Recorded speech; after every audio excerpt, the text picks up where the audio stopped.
What is up, guys, and welcome back to the channel. Today is all about the Geodyne deposits. Yes, those rocks you see all around the arena, which will actually be pretty valuable for players in their journey to maximizing their playthrough Illuvium Overworld. So today I will break down 5 tips for new and advanced players if you want to up your game as a miner.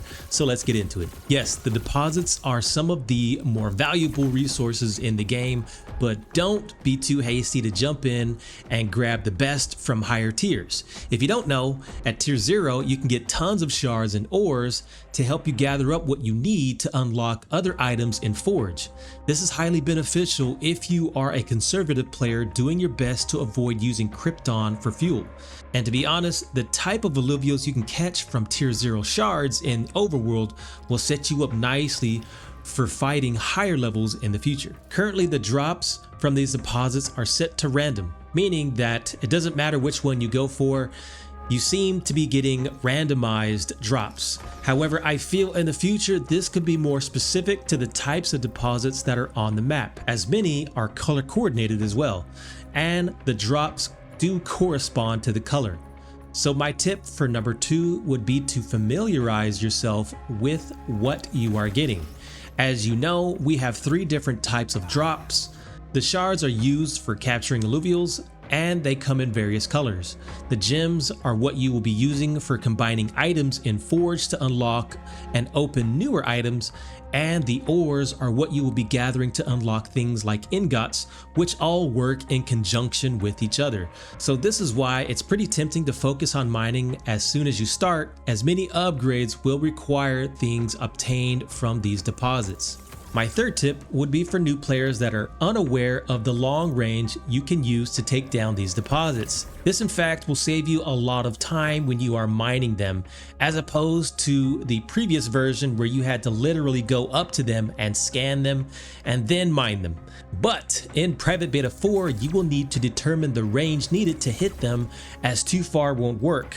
With 1 meter being the closest, I went back over 300 meters and then down in increments of 5, and the range you are allowed to hit the deposits with your gun is 195 meters. So keep that in mind.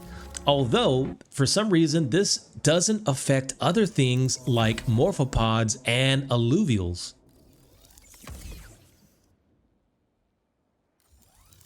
For those, feel free to shoot them from as far as you like.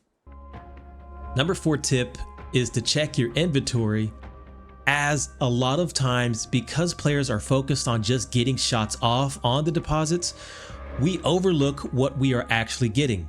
So to do that, you will need to hit the I on the keyboard to pull up your inventory window and get an idea of what exactly you are farming and for what. Sometimes you may need just one more resource to be finished, which would save you the trip of having to come back into the overworld for one last deposit that you could have seen in the inventory window. So keep that in mind, check your inventory and what you're gaining so that you don't waste time having to come back and forth. And my 5th tip is for players that are focusing on mining deposits over other resources in the game.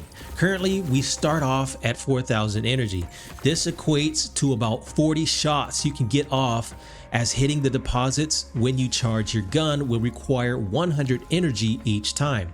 To counterbalance this, head over to Forge and start farming for the Supreme Permeation bracket. This will allow you to reduce the mining energy cost by 20%, meaning you'll have the ability to farm more of these deposits before you run out of energy.